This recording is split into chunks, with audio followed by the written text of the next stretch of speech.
All right, we're going to be using our calendar quite a bit in this class, and I just wanted to show you how to get to it. So if you're on your email, you're going to see that there are some dots right here, right by your name. There should be 9 dots. You are just going to click on them, and then you will see down here a calendar icon, so you can click on that, and that will bring you to your calendar, which I already am on. Um,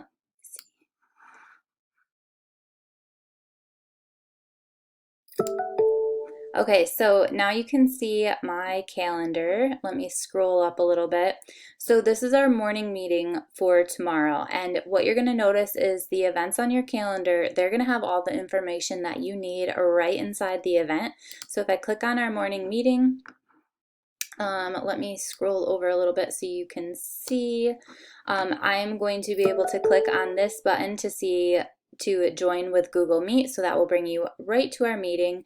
The other thing that you're going to see is if you look down here, morning meeting, that's going to have our presentation that you might need for the meeting. There could be other things posted in here, but basically just by using your calendar, you'll have access to everything you need, the link to get on, the notes or PowerPoint or whatever. So that is it. And yeah, this will be really helpful in just keeping everything in one place.